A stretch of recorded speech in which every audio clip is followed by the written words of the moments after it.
Nelson is ready. He gets the signal from the referee. Deep men are at about the 10-yard line for Claymont. Tommy Nelson approaches the football, and this season is underway. A high end-over-end kick going to come down to ball at about the 12-yard line, 15 to the 20, to the 25, across the 30, and out to the 31-yard line.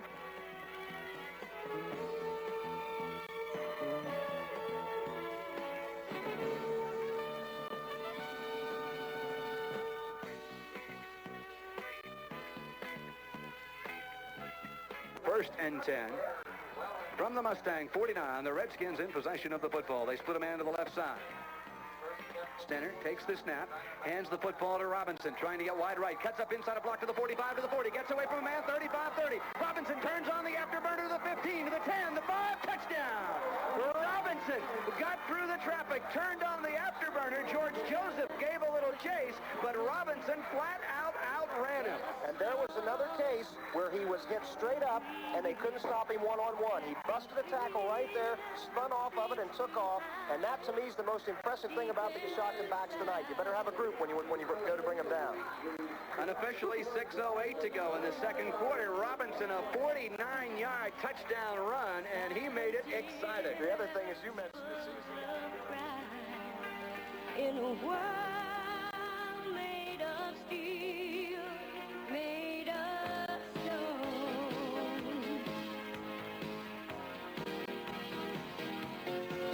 where Costello with a spiraling kick that Lenzo will take at the 25-yard line and be hit immediately. Gets away from the first two guys, needs a block. Lenzo is to the 28, bouncing to the outside of the 30. Lenzo up the left sideline to the 40. 45, one man to beat. He's at midfield. 40, cuts back against the grain to the 30. To the 20-yard line, Matt Lenzo will go all the way. Matt Lenzo into the end zone with 4:10 to play in the first quarter. A 75-yard touchdown return on the punt from the 25-yard line.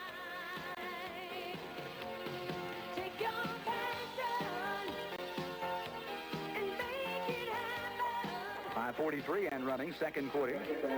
Nelson split out to the right side on second down and a long three. Robinson in motion, left to right, hand off Lenzo, straight ahead to the 50. Match to the outside to the 40 of Ridgewood, 35-30, turning on the speed at the 20. Lenzo to the 10, the 5, touchdown, Matt Lenzo. Matt Lenzo again went through the hole, veered to the outside, and has his third touchdown of the first half.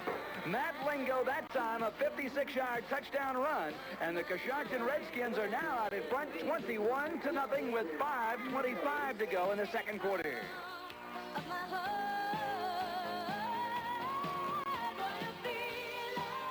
Jones will split to the left side. Wiggins in the slot on the right. Backs are split behind Stenner. There's the snap straight ahead. Lenzo to the 40. All alone. 45-50. Lenzo right up the middle of the field to the 30. 25. All alone at the 10. Lenzo to the 5.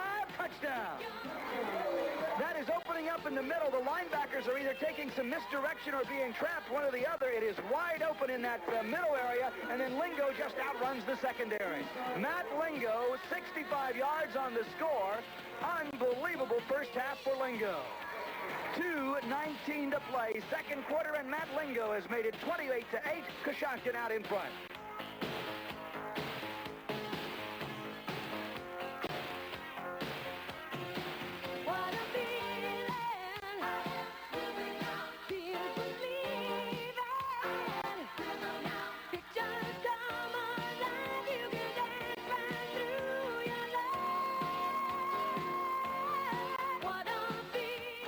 Leading 7-0. We are in the third quarter, 7:38 and running. Second and goal from the 2-yard line for Coshocton. Robinson and Lenzo in the backfield now. Stenner calling signals, gives the ball to Robinson, trying to go right side, cuts up inside the block of Lenzo. Touchdown! Eric Robinson into the end zone with 7:27 to play in the third quarter. It's a 7-6 football game. Loudonville out in front by one. The defense keying on Lenzo. Lenzo threw a nice block to the outside. Robinson cut inside the block, and there is the touchdown. Well, first and 15 from the Redskin 46. Robinson in motion, left to right. Stenner looking to throw. Again under pressure. Fires upfield. It is for Philibon, completed to 27. Philibon to the 30, to the 25, to the 20-yard line. 15, and inside the 10, inside the 5, out of bounds at about the 2-yard line. Scott Philibon made a great catch in the middle of the field. The defender went down. Philibon headed over to the far sideline.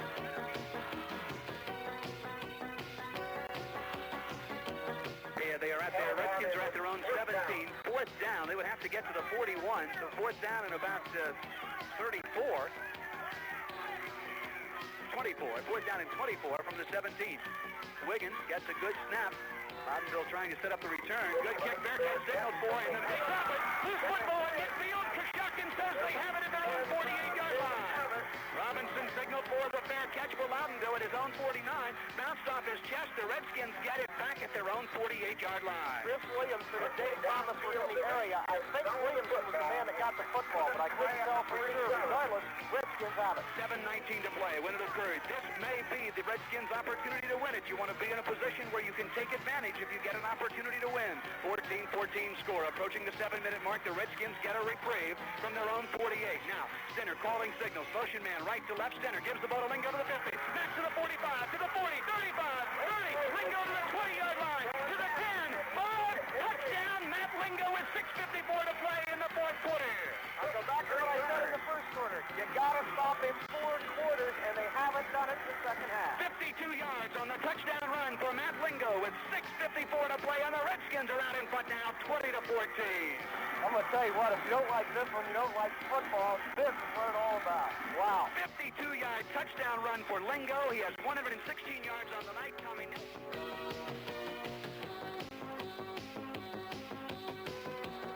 Arnholt takes the snap, dropping back, looking to throw. A hit as he gets ready to throw. The ball's loose, and the Redskins have it. At the 30-yard line, Coshocton comes up with it. I want to tell you, the man that caught the play was Mike Bartell. He's not the man that got the football. Keller got it, but Bartell stripped it, and Mike Bartell made the big play of the night. There you go, a 7-yard loss. The fumble turns the ball over to the Redskins with 1:56 to go, and it's at the 29-yard line of Loudonville. Looked like a pro play. Was fighting the block with one arm, reaching out for the football with the other, and he took it away from him.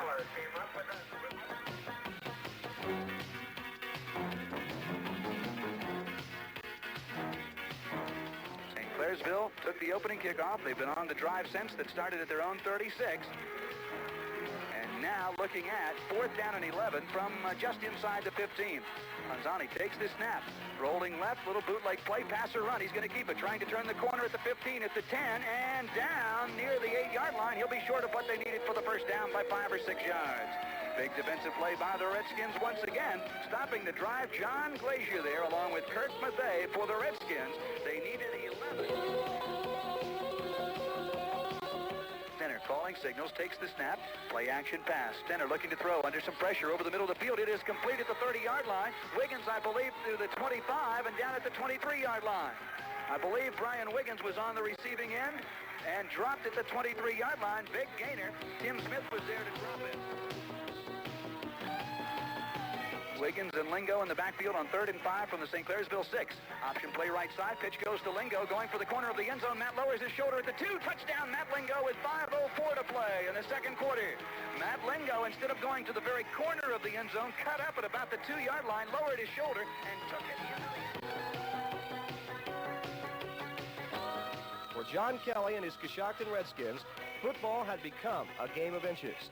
The East Central Ohio League Championship, their playoff hopes, and chances for an undefeated season came down to a single play with time running out and the ball less than a yard from the goal line. 36 seconds remaining. 4th and goal. Redskins inside the 1, tied at 13. Stenner brings the Redskins to the line of scrimmage, calling signals. There's the snap. Stenner keeps the ball around the left side. Touchdown, Redskins! Kirk Stenner faked the ball inside to Matt Lingo. Came around the left on the bootleg, untouched. Touchdown, Coshocton. 32 seconds to go, and the Redskins are out in front, 19-13. Bedlam has broken loose for the Redskin fans in the bleachers.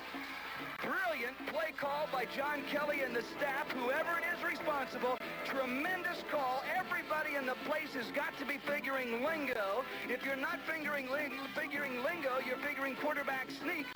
Instead, a bootleg around the left side, and Stenner puts it in the end zone with 32 seconds to go. Nelson will attempt the point after touchdown kick. There's the snap, the placement. It's up, high enough, good. Redskins lead it now by a score of 20-13. 32 seconds to play in the fourth quarter.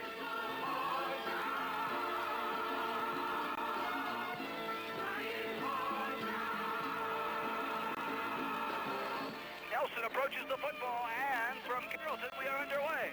High end over end kick will come to number 23. That's at about line. Across the 25, and let's see, going to be Denton Redskins say they have the football, and they do. Toothman fumbles the football about the 29-yard line. It was there, and the Redskins will take over first down and 10. The Redskins recover the fumble on the opening kickoff.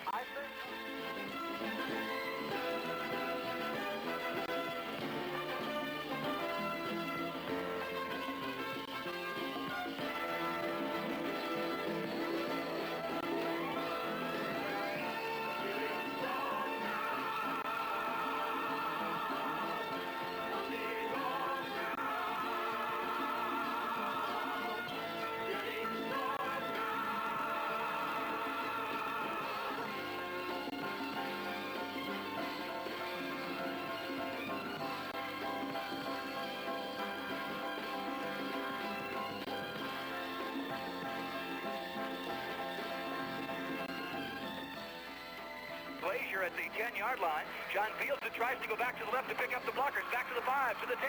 Glazier to the 15, to the 20. Gets by one man at the 25. Glazier to the 30, 35. Johnny's to the 40. Gets the block at midfield. The race is on. Glazier to the 40, 35, 30.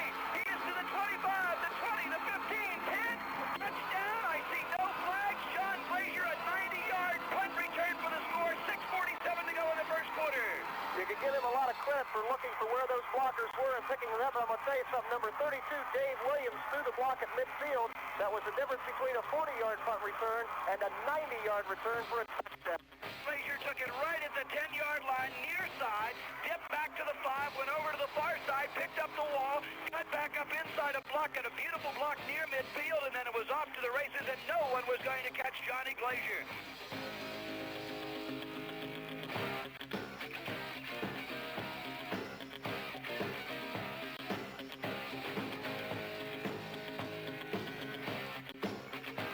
John, I've got to bring this up, and I know I have earlier this season at a point or two, but we were sitting down at the racquetball club one day last winter, and I don't even know if you remember the conversation for sure. I haven't even asked you about that, but I said, well, what do you think about next year or something? We got talking about this football team, and you said, I may regret this, but right now, this was like probably January or early February, you said, I feel better about this group than I did about the team that went 9-1. Now, what about this group, even all those months ago, was hitting you properly, John? Well, I just think we got some exceptional talent. I think as evidenced by, when we can put replacements in like Craig Boyce, and he played a game that he played, and some of the younger kids that have played for us down the stretch here, we have been banged up, and we've had to go with some of our younger guys, so we've been like a jigsaw puzzle, getting the team on the field the last 2 or 3 weeks.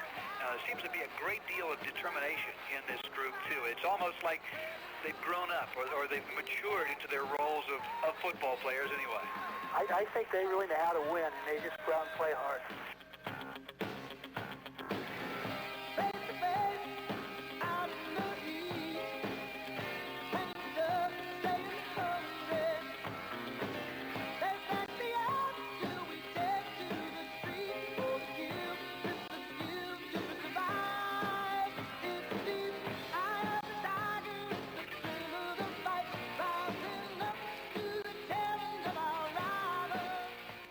Dream season for the Coshocton Redskins, having completed a perfect 10-0 year and also earning the right to play in the state football playoffs, the first Coshocton County team to earn that honor.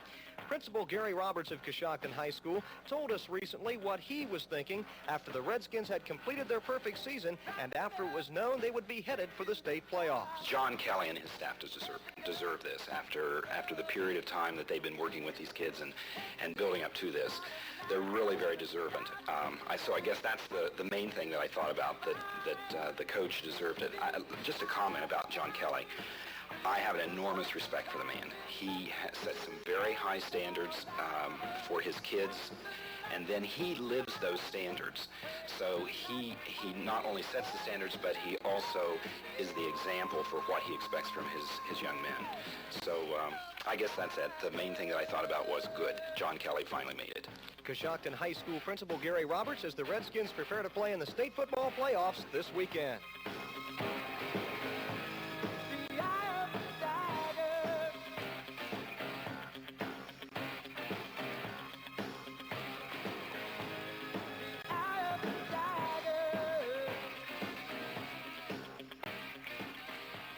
Coshocton football coach John Kelly commented recently on the importance of a large following for his Redskin football team. I think it's awfully important, and I think a prime example, you take a look at Ironton and the football tradition that they have, and their fans are very much a part of that tradition. They are known statewide. They are, just fanatic about that football team and that football program. That is certainly a football town, and they're going to be out there in force. I know they're quite upset that they're not going to have the home field advantage this week. But I still expect that they're going to be out there in force. I think it's awfully important. I think it's important throughout the season, and even more so now, when you do get into, the playoffs. I just hope that we can have a large contingent of fans there at Athens Saturday. It's an exciting time for our football team, and I know that they're going to play hard and do the best that they can. And, all the support that we can get, that's just going to help that much more. That's the head coach of the Coshocton Redskins, John Kelly.